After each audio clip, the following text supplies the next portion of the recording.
साहित्य अकादमी माहिती असेल तुम्हाला, साहित्य अकादमी असं म्हटली होती की या कवितांचं हिंदीमध्ये रूपांतर होणं अवघड आहे, परंतु त्या उत्तम इतक्या झाल्या की जो भावार्थ मराठी कवितेमध्ये होता डहाक्यांचा, तोच त्याच्यामध्ये आणण्यात यशस्वी झाला. पण यासाठी ते गेले 15 वर्ष हिंदी भाषेवर त्यांनी डिग्री घेतली, प्रभुत्व आहे, आणि त्यांना महाराष्ट्र शासनाचा हिंदी मधला काशी पुरस्कार मिळाला, सत्कार. मी एवढंच सांगितलं की त्या दिवशी चर्चेत असा विषय निघाला, मी सांगितलं की देशामध्ये 60 कोटी लोक हिंदी बोलतात आणि 10-12 कोटी लोक मराठी बोलतात. पण हिंदीमध्ये समजा कोणतंही तुमचं साहित्य गेलं, तुमचं गाणं गेलं, तर ते पटीशी भारतात तर पोहोचतच, पण त्याहीपेक्षा जगामध्ये पोहोचू शकतं. कारण तुम्हाला माहिती पाहिजे की रेत समाधी म्हणून एक हिंदीमधली कादंबरी होती, ज्याचं भाषांतर इंग्रजीमध्ये झालं आणि पहिल्यांदाच बुकर पारितोषिक मिळालं. आणि हे बुकर पारितोषिक फार मोठं असतं. तर रवींद्रनाथ टागोर यांना नोबेल मिळालं, त्याच्यानंतर साहित्याचं नोबेल आपण आपल्याकडे अजून नाही. पण जर मराठी मधलं साहित्याला नोबेल पाहिजे असेल तर, कारण मराठी मधलं साहित्य नोबेलच्या काय म्हणतो, नोबेलसाठी जी क्वालिटी लागते त्यातलं आहे, पण ते जात नाही तिथपर्यंत. किंवा बासी मर्ढेकरांची कविता आहे, खरं बासी मर्ढेकर इंग्रजी प्राध्यापक, त्यांच्या इंग्रजीमध्ये जर नेल्या असत्या तर त्यांना नोबेल मिळालं असतं, असं देवानंद सोडतं की परवा म्हणाले. तर मी एवढंच सांगितलं की तुम्ही करावं किंवा नुसती गाणी ऐकत नाही, तुम्ही संपन्न होता. तुम्हाला हिंदी मधलं आणखी तुम्ही पुढे जायचा प्रयत्न करता, किंवा हळूहळू तुमचं हिंदी वाचन वाढेल. जसं म्हणतो आपण हिंदी बातम्या ऐकणं, हिंदी मधली गाणी ऐकणं, हिंदी मधली कॉमेंट्री ऐकणं, आणि त्याचबरोबर बाकी म्हणजे हिंदीमध्ये चित्रपट महत्वाचे. परंतु कराओकेमुळे पुन्हा एकदा आपण या राष्ट्रीय प्रवाहामध्ये जात आहोत, हे आपल्या लक्षात येत नाही.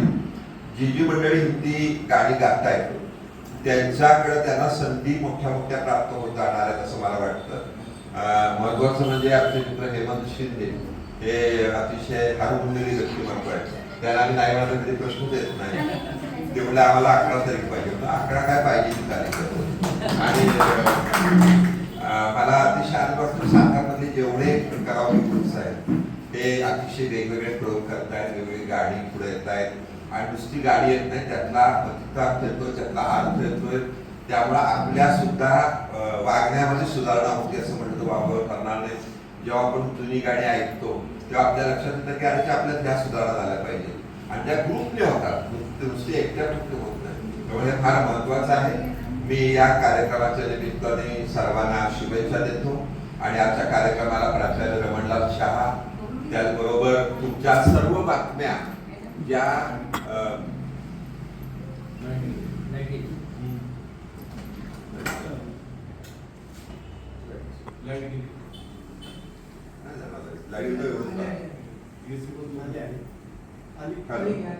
हॅलो हॅलो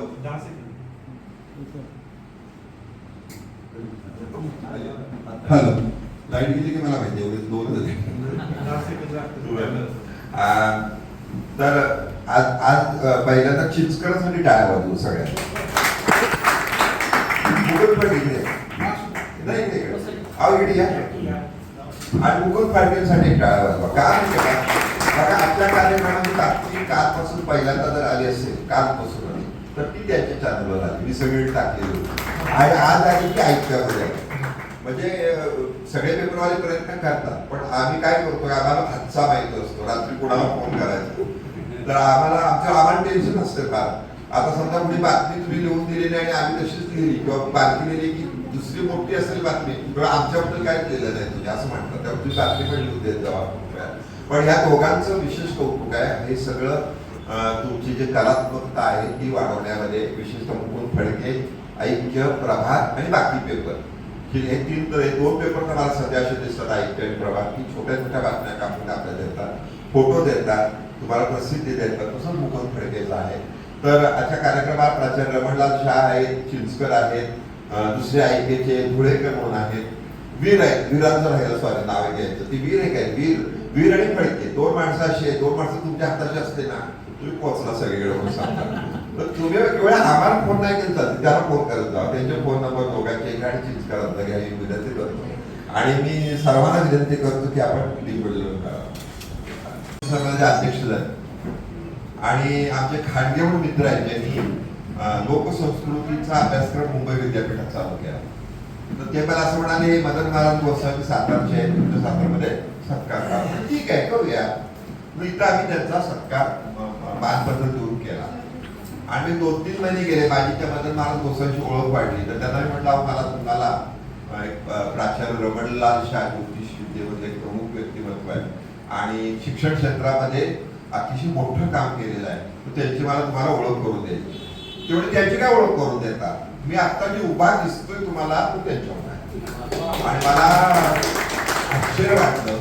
तर त्यांनी मला सांगितलं की ते त्या काळामध्ये वडूज भागामध्ये होते. अतिशय वाईट परिस्थिती. वडील कीर्तन करायचे, नारदी कीर्तन करायचे, कॉलेजला जायला पैसे नाही, मग सायकलवरून जायचं 20-25 किलोमीटर. आणि मग त्यांचे जे प्राध्यापक होते ते हुशार होते, मदन महाराज गोसावी, त्यांच्याकडे घेऊन गेले प्राचार्याकडे. ते म्हणजे अशी अडचण आहे, काय नाही म्हणजे त्यांना पास काढून दिला लगेच 3 वर्षाचा पुढचा बसचा, बाकीची सोय करून दिली आणि ते त्याच्यामुळे पुढे गेले. हे सगळ्यात महत्त्वाचं. त्याच्या पुढचं एक उदाहरण दिलं तुम्हाला की त्याच्या कॉलेजचं नाव तर यशवंतराव चव्हाण कॉलेज म्हणून, आणि ते त्यांच्या संचालक मंडळाने बदललं. आणि ते सगळं संचालक मंडळ हे मदन महाराज गोसावी फार मोठ्या पदावर गेले, त्यांना बोलवायला गेले. ते म्हणजे आमच्या अशा कॉलेजला काय, नंतरचं नाव काय, शहाजीराजे म्हणून दिलं होतं नाव. तर ते म्हणजे शहाजीराजे कॉलेजला तुमची शहाजीराजे कॉलेजचे माजी विद्यार्थी आहात, तर या कॉलेजच्या कार्यक्रमाला तुम्ही यावं, मार्गदर्शन करावं अशी आमची विनंती आहे. ते म्हणजे मी नव्हतो शहाजीराजे कॉलेजला, मी यशवंतराव चव्हाण कॉलेजचा विद्यार्थी, मी शहाजीराजे कॉलेजचा विद्यार्थी, मी येणार नाही. समजून घ्या. म्हणजे मी जेव्हा असं लोकांना जातो तेव्हा मला असं नवीन नवीन काय तर मिळतं. यशवंतराव चव्हाणांचं नाव कॉलेजचं बदलू, त्या लोकांनी जेव्हा ते बदल एवढ्या मोठ्या माणसाचं, तेवढं मी नाही येणार. तर हे जे आहे, ह्या सरांनी त्यांच्या पत्नीने त्या कालावधीमध्ये त्या भागातल्या विद्यार्थ्यांच्यासाठी आपला पगार खर्च केला, अतिशय वसतिगृह काढलं, मोठं काम केलं ते. पण त्याच्या राशीतच होतं ज्योतिष विशारदपणा. त्यांचे मित्र म्हणजे डी.वाय. पाटील, त्यांचे मित्र म्हणजे पी.डी. पाटील, सगळे मोठे मोठे सगळे मित्र त्यांचे आहेत. पण त्यांनी सगळ्या कुणी कधी यशवंतराव चव्हाणचं पहिलं चरित्र या माणसाने लिहिलं. यशवंतराव चव्हाण त्यांना म्हणजे दिल्लीला चला, या पदावर ते पद घ्या, तुम्हाला नाही म्हटलं, मला इथंच पाहिजे.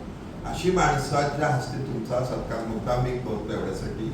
हे फोटो तुम्हाला 10 वर्षानंतर त्यात आपल्याला कळतं मोठे पण त्यांचं जेव्हा दिसतील तेवढा माझा फोटो आहे त्यांच्याकडे, ते फार मोफत असतं. म्हणून मी त्यांना आज विनंती काही वर्ष 91 आहे, पण ते येतात आणि मोठं प्रसिद्ध व्यक्तिमत्व आहे. एवढंच मी सांगेन तुम्हाला. पुन्हा एकदा तुमच्या सर्वांचं स्वागत करतो. ते बोलणार नाही, एकच मिनिट ते बोलणार काढले की आपल्या गाण्याला सुरू.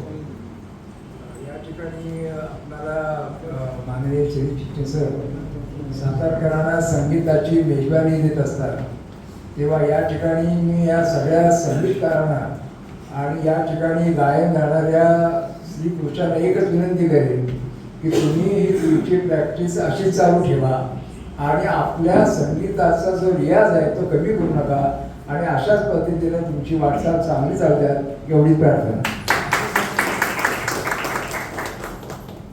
सरगम प्रस्तुती गाणी म्हणतल्या, आता काही चालणी 5 गाणी ऐकली, पण ती गाणी म्हणतली म्हणजे माणसं म्हणती झाली. इतके सुंदर आणि छान ते गायले गाणी, त्यामुळे खरोखर सुंदर वाटलं. आणि शिरशिकांचं कौतुक आहे की ते साहित्यापासून अगदी कर्मठपर्यंत सगळं अगदी सर्वांना मेजवानी दिल्यासारखीच एक प्रकारची देतात.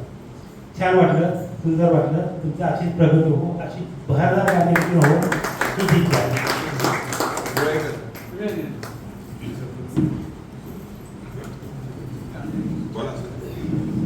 नमस्कार सर्वांना. आणि मी आलो तेव्हा गाणं चाललं होतं, मला वाटतं कभी खुशी कभी गम, आणि त्यानंतर एकदम हिरो, मग कारवा, मग परत सरफरोश. म्हणजे मला खूप आवडलं की हे जे जम्पिंग आहे खूप चांगलं आहे.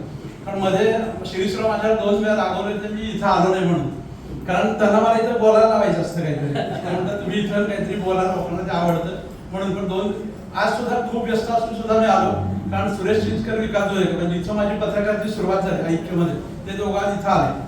85 ते 97 मी ऐक्यला होतो आणि अनेक पेपरमध्ये माझं नंतर नाव आलं, म्हणजे क्रेडिट संपादक म्हणून. पण पहिलं नाव ऐक्यमध्ये आलं, निवासी संपादक मुकुंद फडके. त्यानंतर लोकमत सगळीकडे आलं, पण पहिलं ऐक्यमध्ये आलं तेव्हा मला आनंद आहे. म्हणून ही दोघांना तिथं आली, दिसली मला की मला आज आपण काही करून जायचं, म्हणून मी आलो. आणि मी गायक कलाकार ऐकत होतो, खूप चांगलं आहे. कराओके आहे, कराओके मध्ये आता कोणी गायक होतो अशी कुत्सित टीका केली जाती, हे माहिती आहे मला. पण मुलातच असावं लागतं, आडात असेल तर पोऱ्यात येणार, हे पण निश्चितच आहे. त्या पद्धतीने, कारण ज्या पद्धतीने आपण गाणी गातो, सर्वात महत्त्वाचं मला काय वाटतं, गाणी मनातली.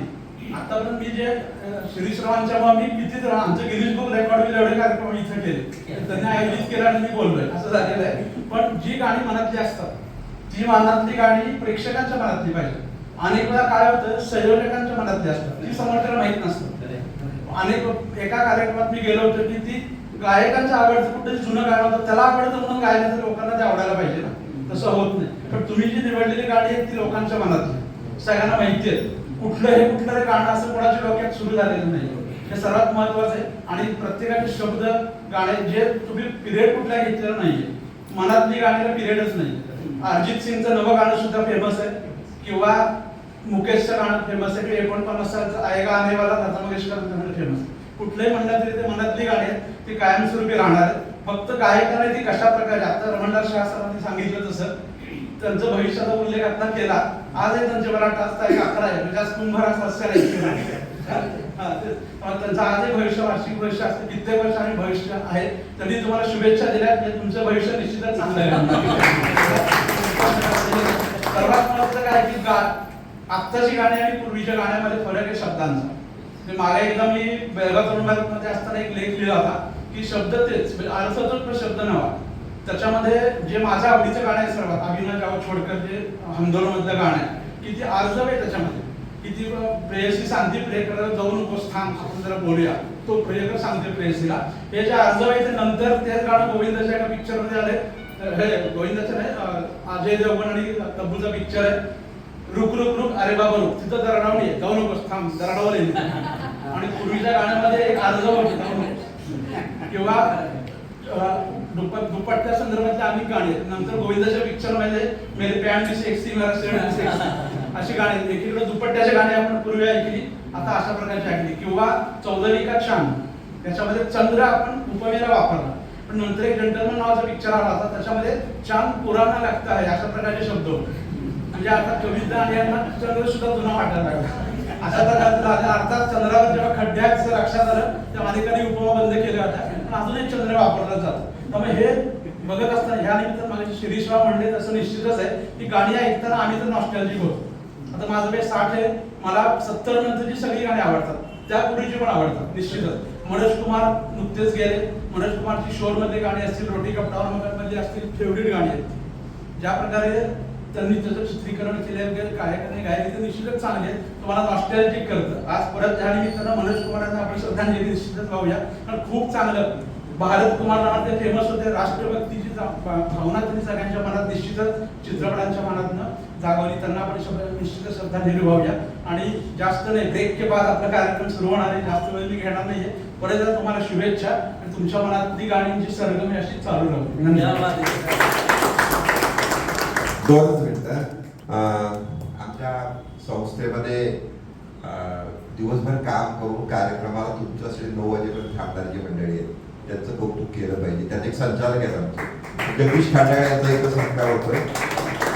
जगदीश खांडाळे कार्याला इतकी मदत केली की त्यांच्या एका लेखानं आमचं ज्योतिष कार्य फार मोठ्या ह्याच्यावर गेलं, त्यांचे एवढे आभार मानायचे. धन्यवाद सर. आणि या ठिकाणी